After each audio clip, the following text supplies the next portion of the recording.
Una de las cualidades o los atributos del apóstol Pablo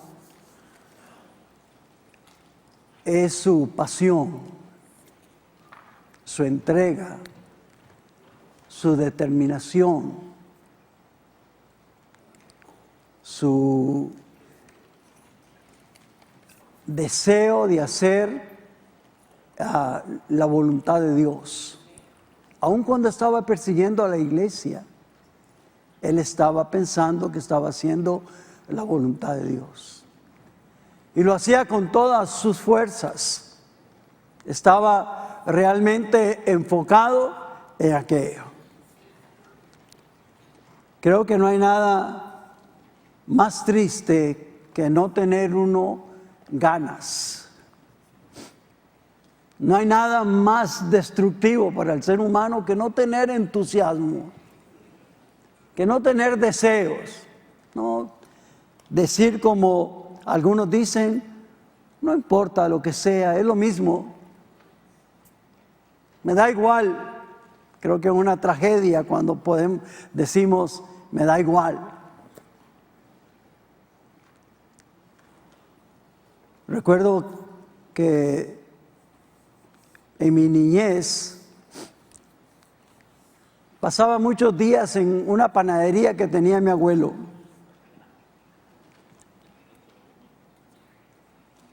Y dormía ahí al lado de mi tío. Y mi tío era como un niño pudiente con su familia que tenía dinero, y él era un niño perezoso, un muchacho perezoso. Tenía sus 14, 15 años, pero era perezoso. Mi abuelito se levantaba a trabajar a las 3 de la mañana en la panadería. Y dormíamos arribita, en un piso arribita, y mi abuelito a las 4 de la mañana golpeaba con una varita, golpeaba el piso, que era el techo de él y el piso de nosotros. Y decía, Bernardino se llamaba mi tío, Bernardino. Y mi tío decía, ya voy, papá. Y se volvía a acostar otra vez al lado. Ya voy, papá, otra vez. Como a las 4:30, mi abuelo daba 2 golpes. Bernardino. Y se despertó. Ya voy, papá. Y se volvía al rincón otra vez. A las 5 tocaba 3 veces mi abuelo.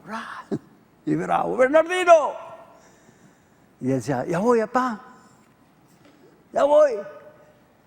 Y otra vez se volvía a quedar dormido. Lo vencía el sueño, ¿no? ¿Usted conoce gente que lo vence el sueño? La pereza. No. Y la última vez mi abuelo subía y llevaba una cosa así larga. Más picante que una correa. Y llegaba, y yo ya había calculado eso, y yo me hacía a un lado. Porque si no, a mí me agarraba también. Y le daba uno. Y mi tío se levantaba y se arrodillaba y decía, por San Bernardino, por San Pedro, por San Celín, por todos los santos, no me pegue. Y no, ya no había nada que parara a mi abuelito. Y ahora sí mi tío salía corriendo para el baño, pero ya golpeado a ponerse a trabajar. ¿Cuántas veces esperamos en la vida que la vida nos golpee para reaccionar? Que otros nos humillen, que otros nos avergüencen, para reaccionar y ponernos en orden para hacer lo que Dios quiere en nuestra vida. Yo creo que vale mucho a tener la voluntad de decirse uno, no importa que tengamos un temperamento tranquilo, no importa que seamos flemáticos o melancólicos, o no importa cómo seamos, que pongamos una inyección en nuestra vida y digamos, yo voy a hacer lo que Dios me manda con mis fuerzas. Con mis fuerzas. No, quizás no podemos ser tan entusiastas como otros. Hay gente que, ¿verdad?, que vibran, son muy, no. Por ejemplo, yo soy muy tranquilo. Cuando yo bailaba allá, decían que yo estaba muy alegre cuando hacía así, ¿no?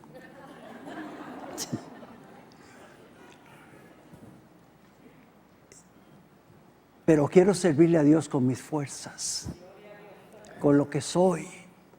Y me gustaría que por unos segundos le digamos al Señor, Señor, yo quiero servirte con mis fuerzas.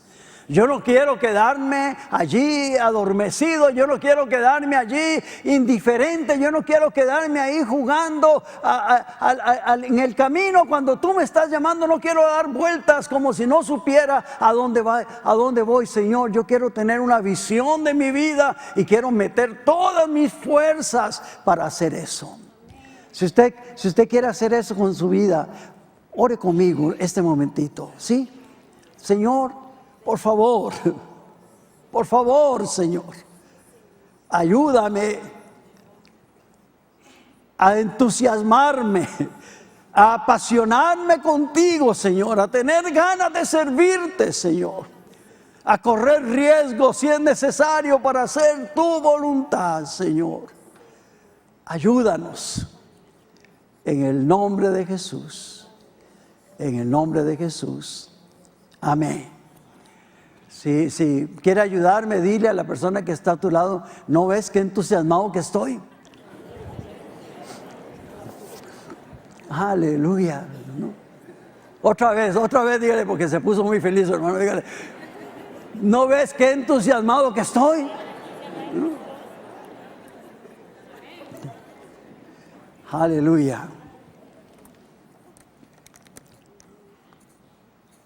Un milagro necesitamos, ¿no? Un milagro en nuestra vida. Saulo va a empezar a dar sus primeros pasos en su nueva fe. En realidad era una fe que estaba en el corazón de él, porque él esperaba al Redentor, esperaba al Mesías. Nada más que él no creía que Jesús era aquel. Pero aquella lucha con Jesús había terminado. Aquella lucha contra aquel que él estaba persiguiendo estaba llegando a su final. Ahora empezaba una nueva vida para Pablo y empezaría a padecer, a sufrir por causa de él. Pablo es movido por Dios del bando de los perseguidores al bando de los perseguidos. Ahora, de ahora en adelante, otros se van a encargar de perseguirlo a él. Pero hay algo que parece inalterable en Pablo. Este hombre muestra, y va a mostrar ahí en la palabra de Dios, la misma pasión que tenía para perseguir, ahora tiene para seguir a su maestro. La misma pasión. Yo he conocido personas que antes en el mundo eran como el centro de atención, disfrutaban de los bailes, de las fiestas, siempre estaban contando chistes y todo, y cuando vienen a Cristo se apagan y se vuelven tristes y ya no hablan, ya no saludan. Señor, nos dé una inyección en esta noche de entusiasmo. De entusiasmo, que en verdad nos pongamos un poquito loquitos por Cristo, que en verdad empecemos a hacer cosas distintas, porque Dios nos está llamando a hacer cosas diferentes, que le demos un rumbo distinto a nuestra vida, que no tratemos de seguir haciendo nuestra vida igual como nosotros pensamos, sino que le digamos al Señor, como le dijo Pablo cuando lo encontró, ¿qué quieres que haga, Señor? Y que estemos dispuestos ahora a hacer lo que Él nos diga. Yo no sé si esta mañana o durante este día usted le preguntó a Dios, ¿qué quieres que haga? O usted le dijo a Dios, Señor, ya yo sé lo que voy a hacer hoy.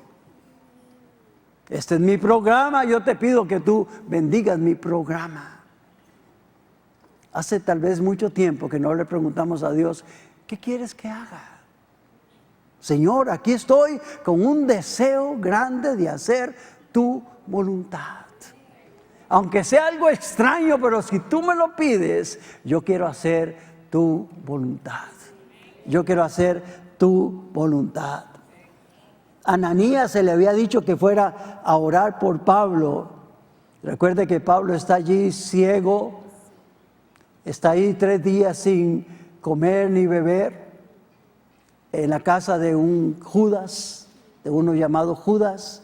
Y Ananías tenía miedo de ir por las razones que conocemos, que Pablo los estaba persiguiendo. Pero al final, Ananías obedece al Señor. Ananías es un personaje que no es muy importante aparentemente en la Biblia y solo esta aparición tiene. Pero él obedece. Y es para mí muy interesante notar que Jesús no va a tratar con Pablo este asunto, con Saulo, sino que manda a Ananías. Jesús se le había aparecido en el camino, él podía ir otra vez a hablarle a él en aquel cuarto donde estaba, en aquella casa, pero prefiere enviar a una persona igual, a un semejante, para que vaya a hablar con él. En realidad Dios no necesita a nadie. Él puede hacer todo por sí solo. Él podría enviar ángeles, él podría mandar mensajes, él podría escribir mensajes en las nubes, en los cielos, en las paredes, ¿no? Pero él llama a un hombre para que vaya a ayudar a otro. Esa es una cosa que a veces no entendemos. Por ejemplo, ustedes vinieron para escuchar lo que yo voy a hablar. Y yo soy una persona exactamente igual que ustedes, ¿no? Yo soy una persona imperfecta que Dios ha llamado para ayudar a otras personas imperfectas, ¿no? Y el Señor, ese proceso a veces no lo entendemos. A veces los hijos queremos tener padres perfectos. Los esposos queremos tener esposas perfectas. Las ovejas quieren tener pastores perfectos. Sin embargo, Dios usa seres humanos iguales que nosotros para que nos ayuden. Un día un hombre se convirtió en nuestra iglesia allá en Costa Rica y me dijo, estoy tan contento, dice, yo miré al grupo y todos son como ángeles. Miraba el coro de la iglesia, todos son como ángeles. Y yo le dije, bueno, no son ángeles, ¿no? Qué bueno que los ves como ángeles, pero no son ángeles, son seres humanos iguales que han tomado la decisión de servirle a Dios. Esto es muy importante entenderlo en la vida. Saulo tenía que entender aquello. Una persona desconocida, una persona que él no sabía quién era, no era un maestro de renombre, no era una persona famosa, venía ahora a tocarlo, venía a hablarle, venía a mostrarle cierta autoridad, a poner sus manos sobre su cabeza. Esa es la razón por la cual tú y yo tenemos el privilegio de compartir las buenas nuevas de Dios. Porque muchas veces nos sentimos indignos de eso. ¿Cuántos se sienten indignos de servirle a Dios? Pero Él busca personas indignas y Él las reviste de dignidad. Él busca personas imperfectas y Él las llena de perfección para que podamos servirle al Señor. Somos enviados a un mundo de gente imperfecta, siendo nosotros imperfectos, para que les podamos ayudar. Dice que Ananías fue, el versículo 17, estamos leyendo en capítulo 9, de Hechos, y el versículo 17. Dice, fue entonces Ananías y entró en la casa y poniendo sobre él las manos dijo, hermano Saulo, el Señor Jesús que se te apareció en el camino por donde venías, me ha enviado para que recibas la vista y seas lleno del Espíritu Santo. Y al momento se le cayeron de los ojos como escamas y recibió al instante la vista y levantándose fue bautizado. Ananías entra en la casa, se dirige a Saulo, lo llama hermano Saulo. Algo nuevo para Saulo.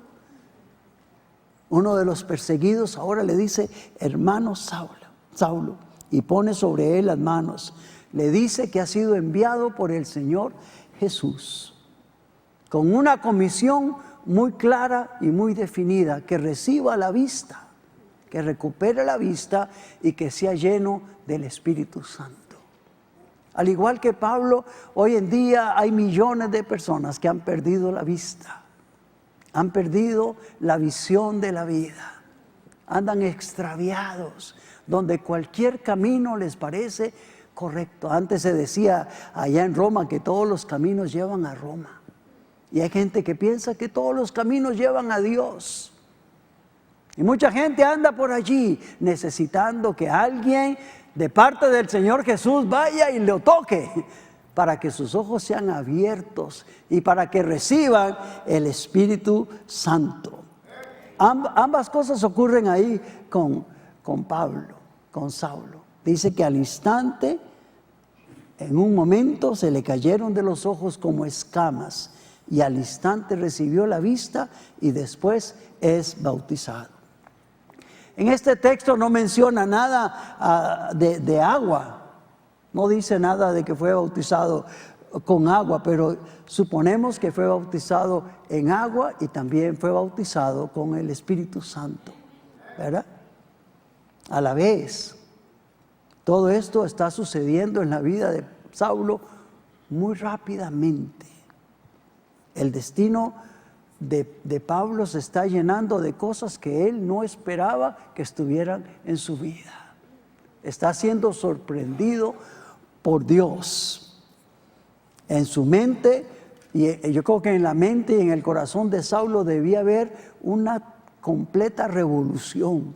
Todo tenía que estar girando adentro de este hombre. Tenía miles de preguntas, miles de inquietudes a causa de lo que estaba viviendo. Toda su doctrina, su religiosidad, el punto que estaba persiguiendo, la relación naciente con la iglesia, su ceguera, su debilidad, su sanidad, el estar ahí en la casa de un desconocido en Damasco, la entrada de este Ananías, también todo esto era nuevo para la vida de Saulo. Él venía con la intención de aniquilar a aquel grupo y ahora estaba dentro del grupo de los perseguidos. Seguramente que aquel fue un tiempo de arrepentimientos y de remordimientos. Porque cuando Cristo viene a nuestro corazón, se enciende una luz que nos permite ver lo más oscuro de nuestra vida. La sangre de Cristo nos empieza a limpiar de tal manera que lo más sucio de nuestra vida se hace notorio. Momento de remordimiento. ¿Por qué hice esto? ¿Por qué hice aquello? No sé cómo fue su experiencia, cómo está siendo su experiencia con el Señor. Yo recuerdo la noche que fui alcanzado por Cristo, cómo estuve allí horas llorando y diciéndole a Dios: yo no merezco esto, yo soy una basura. Y el Señor consolándome. Y yo pensando en todas mis maldades, en todas las cosas, y el Señor limpiando mi vida. Imagínense el tiempo que está pasando Saulo. Este hombre, un hombre aguerrido, un hombre, como dijimos antes, apasionado, y ahora está luchando con estas cosas. Él no podía devolverle la vida a Esteban, al que había él autorizado que muriera. No podía regresar al pasado y cambiar todos los daños que había hecho. No podía remediar todo el dolor que había causado. Muchas veces no somos conscientes, cuando estamos sin Cristo, de todo el mal que hemos hecho, de toda la gente que hemos dañado. Alguien me dijo cuando yo estaba recién convertido que era importante restituir lo que habíamos quitado. Y yo empecé a ver la gente de mi barrio y un montón de gente, yo tenía que ir a pedirles perdón. Y empecé a ir a mis vecinos muy extrañados. Y yo llegué a un lugar, un negocio, y le digo a alguien, quiero que me perdones por todo el mal que te hice. Y ella creía que era una broma mía. Y fui donde muchos vecinos a decir, perdónenme. Nunca había visto lo malo que era hasta que me entregué a Jesús. Nunca había visto la profundidad de nuestra maldad o de mi maldad hasta que llegué a Jesús. Horas terribles para Pablo. Había pasado ahí 3 días sin comer, sin beber, ciego. Sin duda que Pablo está cansado. Es tiempo de comenzar algo nuevo y él necesita recuperarse física y emocionalmente. Está gastado el hombre, pero está lleno de una nueva vida. Está cansado de lo que hacía y ahora esperando una nueva vida. Dice el versículo 19, y habiendo tomado alimento, recobró fuerzas. Y estuvo Saulo por algunos días con los discípulos que estaban en Damasco. Hace algo muy normal y muy natural. Saulo come y recobra las fuerzas. Muchas veces en la iglesia nosotros recomendamos a las personas que ayunen. Y a veces el ayuno es muy bueno, pero otras veces hay que decirle a la gente que coma. Como cuando el ángel encontró a Elías cansado y le dijo, come, y le hizo una torta, y le dice, come y descansa, y se volvió a dormir ahí un montón de horas, y se despierta y otra vez le dice, come otra torta, porque el camino que viene es largo.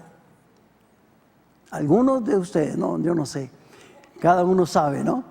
Quizás necesita pedirle a Dios que le prepare una buena torta y tomar nuevas fuerzas. Aún para ayunar y para orar necesitamos tener fuerzas y seguir la dirección de Dios. Hay tiempos para ayunar y hay tiempos para comer.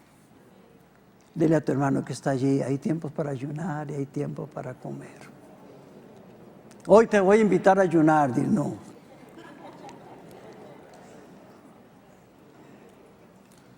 Saulo dedica algunos días para estar con los discípulos en Damasco.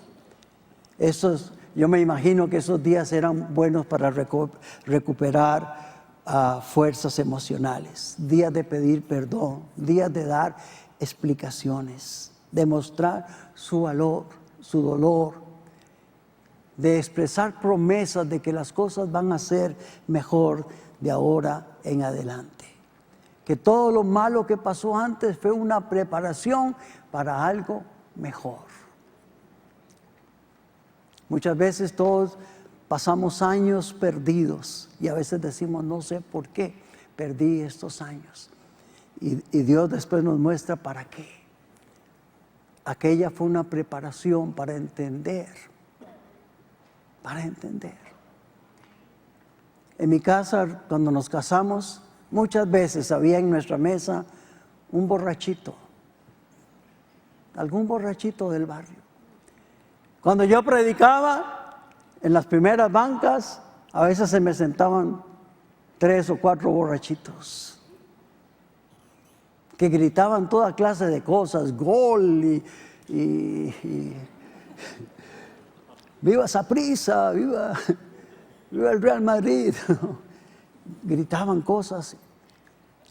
Los dejaba a veces dormir ahí en la iglesia y tenía que ir en la mañana a limpiar allí. Me dejaban todo sucio. Yo llegaba en la mañana a limpiar. La única razón que yo podía hacer eso es porque yo había salido de ellos y los podía entender. Y mi pasado me ha ayudado a tener misericordia de la gente. Saber de dónde me recogió Dios me ayuda a ser una persona misericordiosa, a no juzgar a la gente, a no condenar a la gente, a no burlarme de la gente. Algo que yo hacía antes mucho era burlarme de la gente. Cuando Cristo viene a mi corazón me enseña a no hacer eso, al daño que hace eso. Todo lo malo que pasamos tiene el propósito de enseñarnos algo bueno cuando estamos con Cristo. Afuera de Cristo no lo entendemos, nos quejamos y decimos: yo no sé por qué me tocó esta vida a mí, yo no sé por qué me ha tocado sufrir tanto o padecer tanto o tener todos estos problemas. Pero cuando venimos a Cristo, entendemos que Dios tiene un plan para nosotros. Enseguida, dice el versículo 20,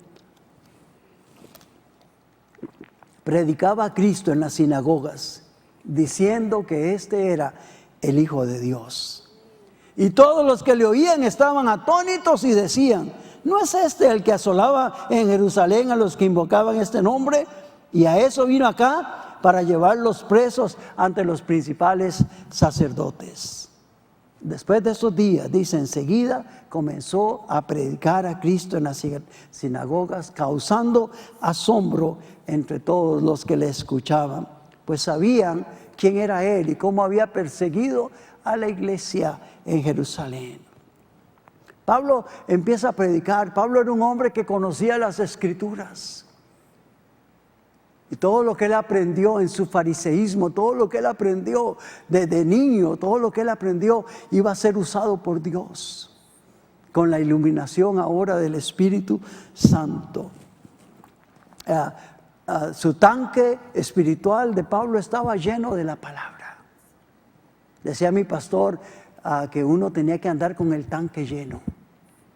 Como comer la palabra de Dios. Comer la palabra de Dios. No espere que le inviten a predicar un día para empezar a leer la Biblia. No, llénese de la palabra de Dios. Coma la palabra de Dios todos los días, para que cuando usted lo inviten a predicar o cuando en el parque o en el autobús o en algún lugar Dios abre la oportunidad, usted tenga su tanque lleno de la palabra y usted abre sus labios y entonces Dios le trae aquella palabra que está en usted. Llénese de la palabra. Una tristeza muy grande es que hoy en día tenemos papás en la iglesia, padres en la iglesia, que los hijos le preguntan algo de Dios y dice: pregúntale a tu mamá, pregúntale a tu abuelito, pregúntale a tu abuelita, yo no sé nada de eso. Y los hijos están desesperados, necesitados de guianza de la palabra de Dios, y los tanques de muchos están completamente vacíos. Ellos saben cómo va las grandes ligas y el campeonato español y el alemán y el inglés. Ellos saben de todo eso, de la lucha libre, todo eso, del dinero, del trabajo, pero su tanque espiritual está vacío. Yo espero que no haya ninguno aquí, pero si conocen algún vecino, recomiéndale llenar el tanque. Si conoces a alguien ahí en internet o en Facebook, si saben algo, yo creo que ustedes no saben mucho de Facebook, pero si algún día se asoman ahí, díganle a la gente que se asome en Facebook: llenen el tanque de la palabra de Dios. Porque tenemos que sacar mucha basura que comemos. Pablo está predicando porque tiene la palabra de Dios y su mensaje era muy sencillo. Dice, él decía que Jesús era el Hijo de Dios. Algo que los judíos no podían creer, la razón por qué habían matado a Jesús era esa. Pero Saulo mucho más se esforzaba y confundía a los judíos que moraban en Damasco, demostrando que Jesús era el Cristo. Y el asombro de la gente no podía detener a Pablo. Pablo desde un comienzo da a entender que no hay nada ni nadie que lo detenga en su carrera para predicar a Jesús. Nada ni nadie. Toda clase de persecuciones y problemas vinieron a la vida de Saulo, pero nada lo paró. ¿Cuántos quisieran decir, a mí nada ni nadie me va a detener de anunciar que Jesús es el Hijo de Dios? Dile a tu hermano que está allí, recuerda, Jesús es el Hijo de Dios. Pablo empieza a predicar eso, él lo sabía, Jesús se le apareció en el camino y le mostró la verdad. Y esa verdad lo acompañaría el resto de su vida. Jesús es el Cristo, Jesús es el ungido, el Mesías esperado. Y él había sido llamado por Cristo para anunciarlo y para demostrarlo con las Escrituras. Hoy, varios siglos después, esta sigue siendo la tarea principal de la iglesia: anunciar a Cristo como el Hijo, a quien se le ha dado todo el poder y toda autoridad. Es el Rey de Reyes, el Señor de Señores. Más que anunciar que Él puede sanar, más que anunciar que Él puede resolver problemas, más que anunciar que Él nos da una vida más bonita, nosotros tenemos que proclamar a todos, a reyes, a pobres, a ricos, a educados, a las potestades de los aires. Tenemos que anunciar y proclamar que Jesús es el Hijo de Dios, para que toda lengua confiese que Jesús es el Señor. Y toda rodilla se doble para gloria de Dios el Padre. Ese es nuestro anuncio. Jesús es el Hijo de Dios. Jesús es el Señor. Él reina, Él está sentado a la diestra del Padre. Él es el Rey. Debemos anunciarlo para que todos lo sepan. Y esta predicación es molesta, estorba. Cae mal. A la gente no le gusta mucho escuchar eso. La gente dice, ¿y qué gano con eso? A los religiosos les molesta, a los demonios les fastidia. La gente no quiere saber de eso. La gente quiere oír de que le prometan cosas, de que va a ser feliz, de que todo le va a salir bien, de que no va a tener problemas nunca, que nadie los va a perseguir nunca. Queremos oír promesas bonitas. No queremos oír acerca de que Jesús es el Señor. Nosotros queremos oír que Él me bendiga, que Él me dé cosas. Y a veces no conseguimos las cosas porque las andamos buscando tanto que se nos olvida decir que Jesús es el Señor. Y cuando empezamos a proclamar su señorío es cuando vamos a recibir cosas. Que todo mundo sepa, aunque se molesten. Dice, pasados muchos días, los judíos resolvieron en consejo que matarle. Pero sus acechanzas llegaron al conocimiento de Saulo y ellos guardaban las puertas de día y de noche para matarlo. Llegó a molestarles tanto a los judíos que dijeron, la única manera como podemos quitarnos a este hombre de encima es matarlo. Tenemos que matarlo. Y Pablo se da cuenta de aquellas acechanzas, alguien le avisa y ahora ellos multiplican los esfuerzos y guardan todas las puertas, están vigilando, diciendo para que no se escape este hombre. Pero también la iglesia tiene inteligencia, los hermanos son inteligentes y buscan un lugar en el muro para poder salvar la vida de Pablo.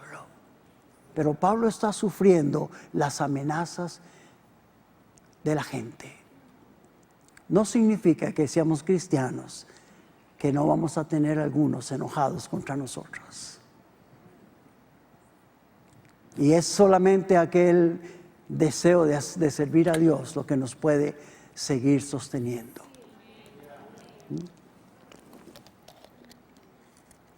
Entonces los discípulos, tomándole de noche, le bajaron por el muro, descolgándole en una canasta. Y aquí vemos a Pablo. Me gusta este cuadro de la vida de Pablo. Él iba para Damasco. ¿Recuerdan que él iba? Pero él no entró a Damasco. Él fue metido. ¿Recuerda que dijo? Fue metido a Damasco. Ciego, sin poder hablar, sin poder caminar bien, fue metido. Y ahora tampoco puede salir, es sacado. Es como que Dios le está diciendo, no, tan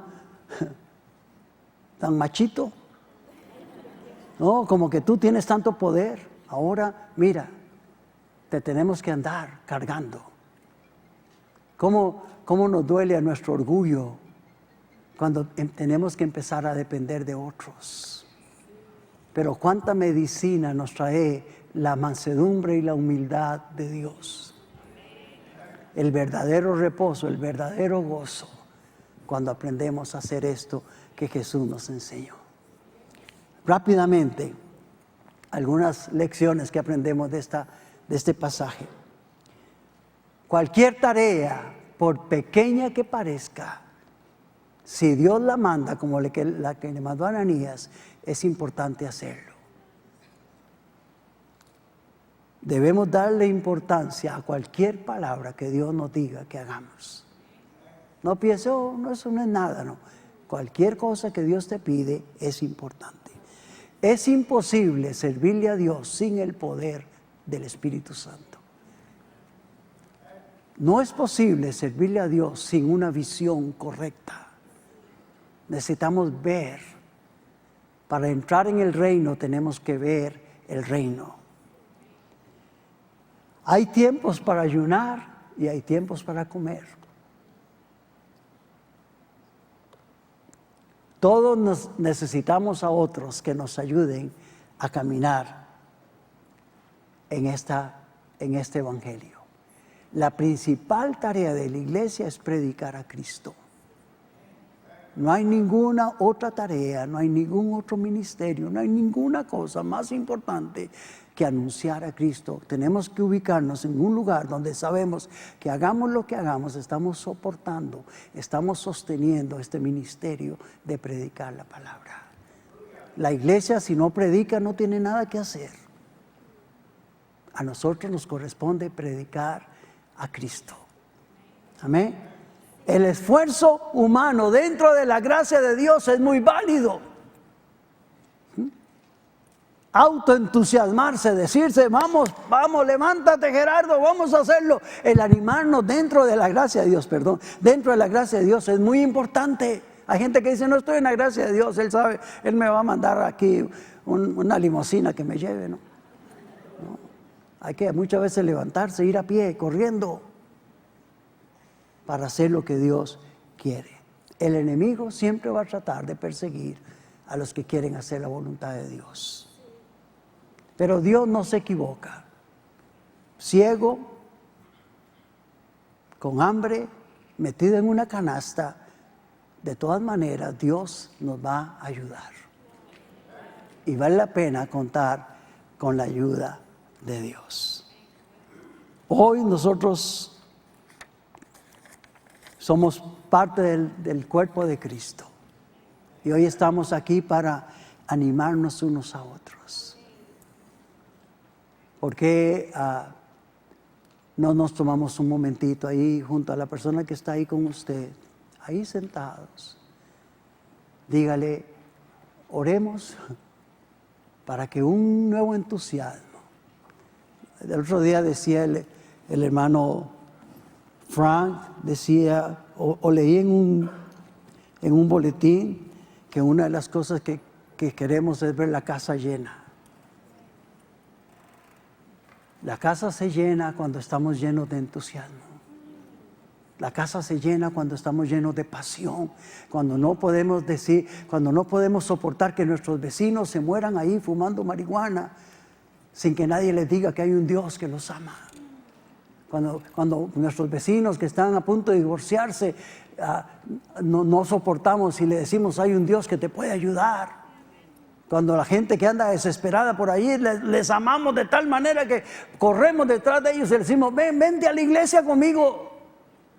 Cuando la gente se está muriendo de enfermedades, de soledad, de pobreza, decimos, ven conmigo a oír la palabra de Dios. Pero se necesita entusiasmo.